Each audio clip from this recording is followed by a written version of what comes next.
આવતીકાલે પ્રતિક્રમણ આજે પ્રેસ કોન્ફરન્સ શું આવતીકાલે બુધવારના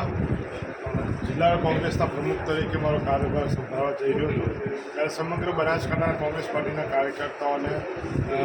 પહેલા દિવસે બધાને બોલાયા છે અને આગામી સમયમાં નવા ધૂમ સાથે નવા ઉત્સાહ સાથે બનાસકાંઠાના લોકોની જે પીડા છે, લોકોના પ્રશ્ન છે, કોંગ્રેસ પાર્ટી કઈ રીતે એના માટે લડે એના માટે આવતીકાલથી અમે શરૂઆત કરીશું અને સમગ્ર 14 તાલુકામાંથી બધા નગરપાલિકામાંથી એ આગેવાનો બધા આવશે અને આ વિસ્તારમાં ઘણા બધા પ્રશ્ન છે એ સાથે મેં લડવા માટે કરીને કોંગ્રેસ પાર્ટી એક મજબૂતાઈથી નવા ઉર્જા સાથે જાય એના માટે આવતીકાલે સંમેલન. જિલ્લાના એવા કેવા પ્રાણ પ્રશ્નો છે? જિલ્લામાં ટ્રાફિકનો પ્રશ્ન છે, સિંચાઈનો પ્રશ્ન છે, રોજગારીનો પ્રશ્ન છે, દારૂનો પ્રશ્ન છે, જે અત્યારે માદક પદાર્થો, એમડી, ડ્રગ્સ જેવા પ્રશ્ન છે, ગામડાના વિસ્તારના લોકોના રસ્તાના પ્રશ્ન છે, આરોગ્યના પ્રશ્ન છે, ઘણા બધા પ્રશ્ન છે. એ ધીરે ધીરે દરેક વિસ્તાર વાઇઝ અમે